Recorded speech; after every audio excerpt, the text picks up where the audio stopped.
Coming up on Trendz Travel today, we welcomed visitors from all over the world to celebrate the joy of life. All things relaxation, we head on out to the deep blue sea for some whale watching. We talk all things male grooming and how to solve that hairline problem we all struggle with.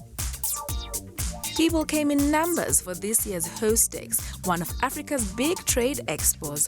All that and so much more. We braved the cold for a 2-day spread of opulence, good food, drink, and incredible talent. Now, when a global iconic luxury brand like Courvoisier invites you to celebrate joie de vivre, you accept. We love the collaborations they've had with creatives over the years, and now they've teamed up with London-based colorful storyteller Yinka Ilori as their ambassador of joy. Today we are out in Muldersdrift for the big reveal. But wait, I did say it was 2 days, so let's go back to day one. Okay, as an alcohol brand, let's talk about you guys collaborating with different artists. How come? I mean, I think as Courvoisier we stand by 3 principles, which is fraternité being one of them. It's actually a French word meaning brotherhood. We like coming together and like celebrating moments. And just being this fun, cognac and blossom brand style, that's colorful. I think it definitely makes sense, from a collaboration point of view.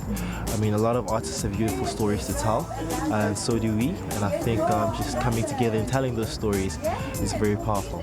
The overall theme is called Cognac and Blossom. We basically want to tone it down, make it more vibrant, more approachable. We want people to experience a brand outside of it just being in this dark, cigar type lounge place. If anything, we want to show people that we're approachable, hence, the beautiful colors and the florals on the tables. And it's just just trying to give away this inviting feeling to our consumers. And back to Muldersdrift, Yinka Ilori gave a spectacular showcase with this installation. So much joy and so much color.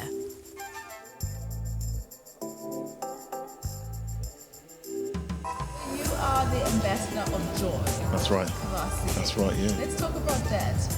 I mean, what can we say? What a huge and honor of a title to have. My work is very much about joy and celebrating joy through design, through people, through cultures, and to bring We Find Joy to Joburg is incredible and really humbling to be here and bring my dream to reality in Africa. Yeah. So I've seen some of your work and it's got a lot of color. Yes. Can you talk about that? Why so much color? Are you a joyful person naturally? I am, yeah. My parents are Nigerian. I'm Nigerian as well. And in West Africa, especially in Nigerian culture, color is a huge, factor and force in how we dress. It's where we tell stories. It's also our visual language. It's also how we celebrate where we're from. And for me, when I try and use colour in my work, it's trying to celebrate people, cultures, stories, ideas, and just trying to, project joy in the world that we live in, and we need joy. So I try and incorporate colour in anything I do because it's who I am. We are in my installation. It's called We Found Joy. If you look around, you see there's incredible tablescape inspired by the Joie de Vivre. It's inspired by the river in Jarnac in France. So the flow of it is mimicking the movement of the river. And then on the table is a series of these kind of red and kind of yellowish kind of waves, mimicking the silhouette of water. Water is very free flowing, and it has no boundaries. And I think joy should have no boundaries, has no limit. And the table, the way it flows, is trying to really kind of celebrate joy, but also make it inclusive and celebratory, and allow everyone to kind of see each other. And I think with this kind of the way the table sits, you can kind of see everyone. And usually you have a table that's just straight. But this curve allows it to be free-flowing, inclusive, and enjoyed in a really sort of unique and special way. My inspiration comes from, from people, conversations, people like yourself, people who I've met today in Johannesburg. The energy is incredible here. The culture just the joy that that is very infectious in Joburg. I get inspiration from my travels, from hearing stories of other people, and I try and sort of I sort of reimagine those stories through my lens. Thank you. Cheers. I just think it brought more life to this space because the tables have flowers in them, which I really, really admire and I like because they soften people's energies. Overall, a stunning art installation by the joyful ambassador, a perfect serve of cognac and the soothing sounds of jazz.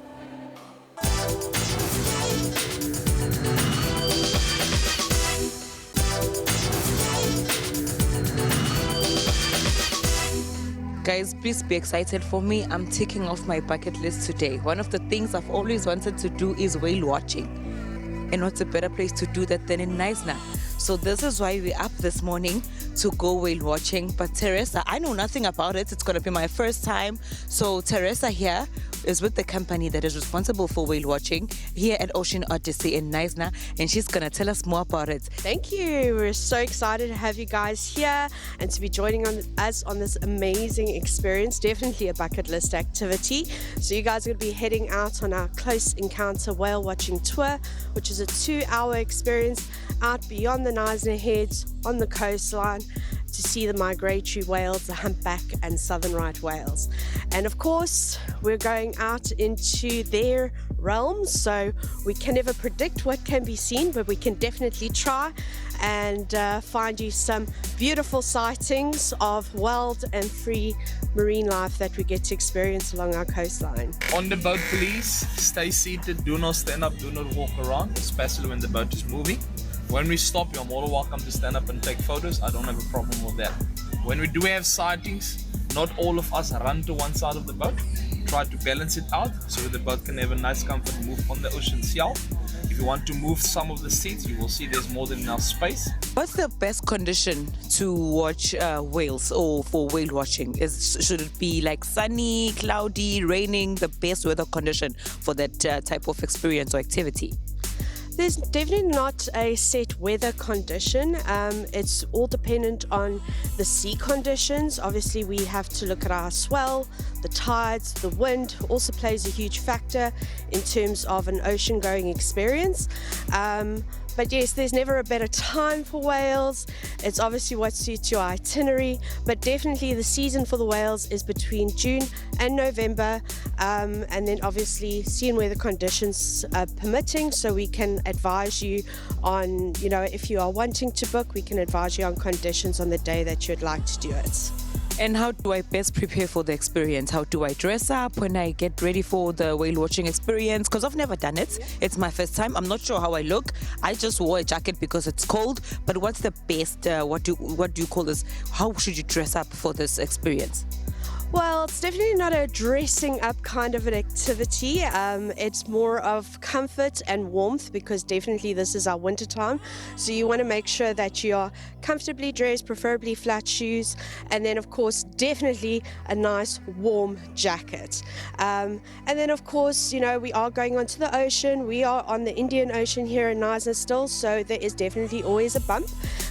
So if you are prone to motion sickness, we always recommend that you do take some seasickness tablets, obviously ahead of time, depending on the instructions on the tablets. But otherwise, we've got buckets on board for that purpose, so not that we want to keep it. It's just easier to clean, but it happens.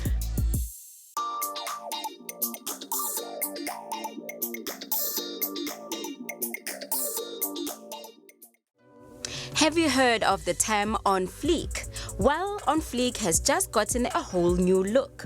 In this case, a hairline and a head full of hair. The new procedure that everyone is talking about? SMP. Chris, tell us about this procedure. I still can't pronounce it properly. It's just too fancy for me. What is this called? A lot of people know it as SMP. It actually is called micropigmentation. All we do is we recreate hair follicles on bald heads to fill up the skull.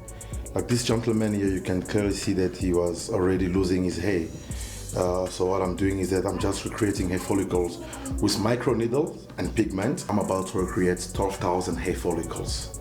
about 12,000 hair follicles to make sure that this man has a full scalp and a beautiful design as well that will last him for 6, 8, 10 years. It's not like tattoo. A tattoo artist and a SMP artist are two different people, even though the similarities in machineries, like when you see your pigment, when you see your micro needles, our needles are very tiny. Tattoo artists, they've got thick needles. We don't do the same thing. Our approach is different. We simply work with your dermis and your epidermis. We actually don't even go to your hypodermis, and that makes it cosmetic and not surgery, and it's also pain-free. 4 hours on the chair for the artist to create hair follicles one by one. Sounds like hard labor, right? But then again, perfection takes time. Can you feel the needle on your scalp? No, I don't feel anything. All I can hear is that the machine is making sound on my head, but there's no pain. Have you done a tattoo before? No, I don't have any tattoo. Yes. Were you worried before you started?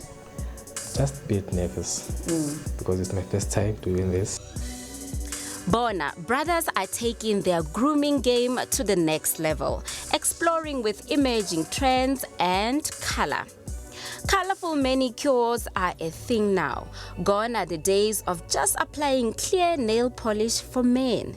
The color black is a hit, used mainly to create patterns or as stick-ons.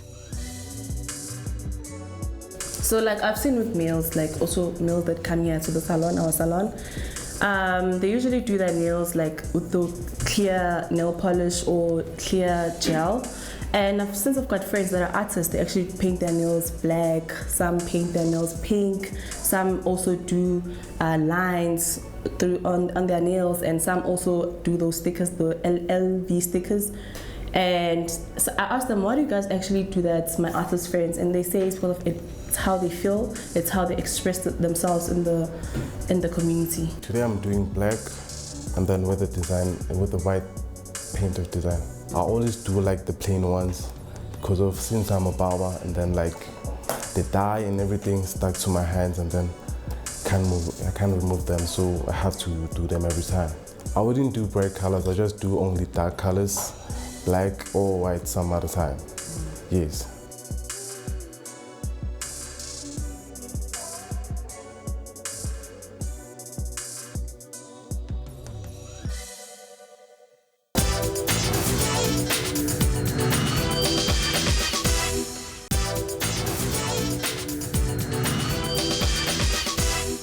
Hospitality, Catering, Food and Drink Expo Hostex took place at the Sandton Convention Center this week. The 3-day expo hosted some new and old exhibitors showcasing their products, designs and technical innovations. The last Hostex took place in 2020, just before hard lockdown. So it's very exciting. I think that's the most important thing. We're calling this, the refreshing, and it's a sign that we're revitalizing. We're in recovery of the industry. The exciting part about this is it's a huge exhibition that brings together suppliers and also, your producers and manufacturers of goods in the hospitality, food and beverage industry. So we come and we meet here, we network, we buy from each other. And so I'm really pleased this year that we have some interesting people, and that's wonderful in terms of even the designs that we're seeing. You know, when our young and even elder black people are in the mainstream innovating, they bring in the cultural aspects, they bring in the mainstream aspects. So people who are buying also begin to relate because they see in what they have. One of the very interesting stalls that I came across was the Mopani worms stall. Mashonja has been part of our tradition for many, many years. Our forefathers have been eating them, harvesting them, so I grew up eating them, but it's very difficult to access them. And Mashonja are very healthy, very nutritional profile that is very strong, that is very good for us. But then we looked at, how do we bring this product in a manner that people are going to understand? So what we have done from here is that we took Mashonja, and then we milled it into a flour or a powder, which now people are starting to use in ways like, you know, your smoothie, your protein, you know, your cereals in the morning, you know, just sprinkle it in there, which is amazing. You can even bake with it. I promise you, the muffins, the queen's cake, the scones are delicious. And then what we've done is that we wanted to bring more products for people. So we took the powder and we baked biscuits. So we have Mopani biscuits, they are savory biscuits, which are also very good and very healthy for you. And then another thing that we've done is that we have developed a protein bar. So now there is Mashonja protein bar. And you know me, I never leave any food store without tasting. You ready? Let's go.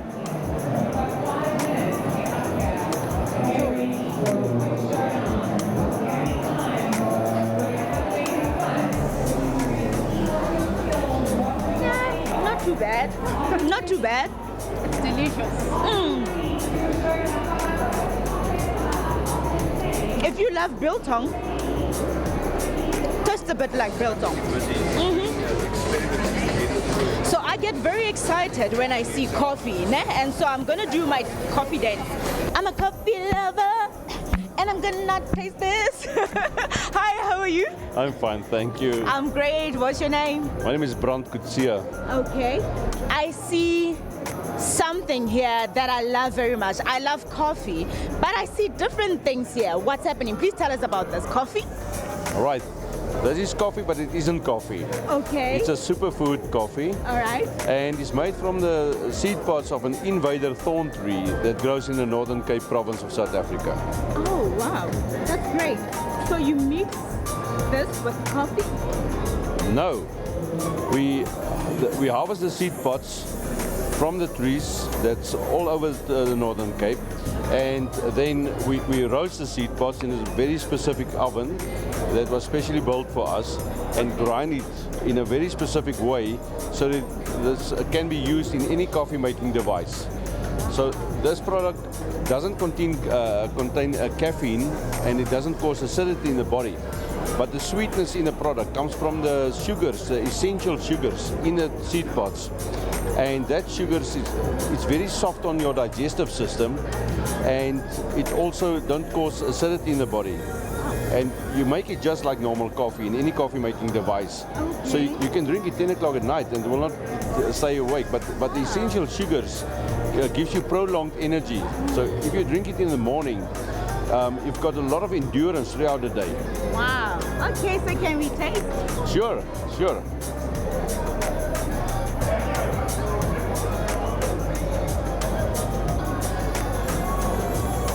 This is very delicious. It's very nice. So the beautiful thing about it, even children can drink it. Mom said that's expecting can drink it. Mom says breastfeeding.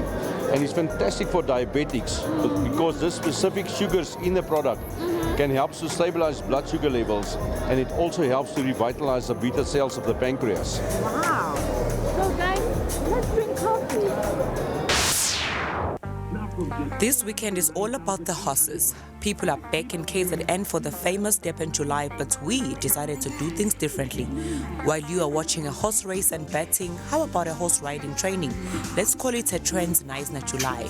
Yeah. I am in Knysna, and I decided to go for, what do you call it? A horse riding lesson, because you know my obsession with horses. And next to me is the manager of this equestrian center called the Ash Grove here in Knysna, and her name is Tasha. Tasha, thank you for having us on Trendz.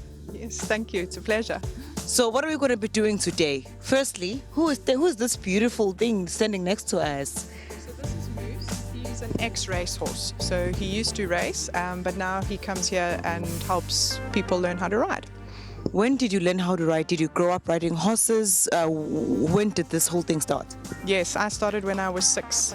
Always wanted to ride, little girl's dream, and I've ridden ever since. Yeah. If I want to enroll and start riding horses, is it expensive?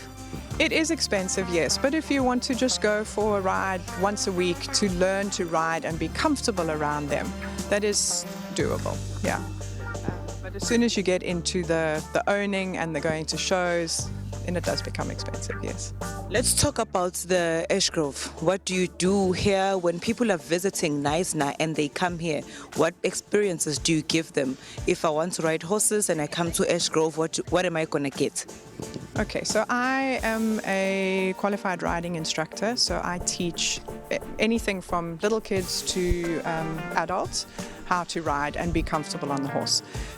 We do trail rides as well, where we go out into the forests or the farmlands around us.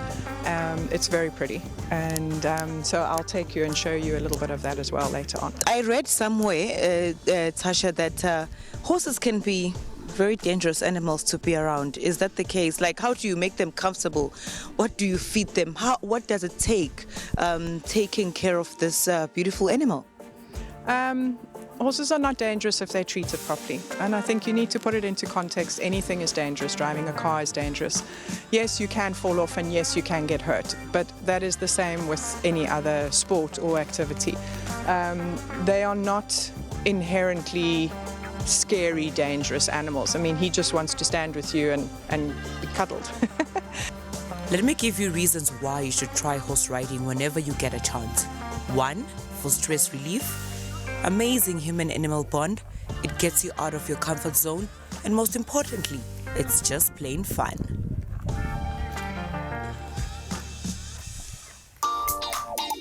And this is how we end things for today. Let's connect on the socials. It's at Trendz on SABC. Bye for now.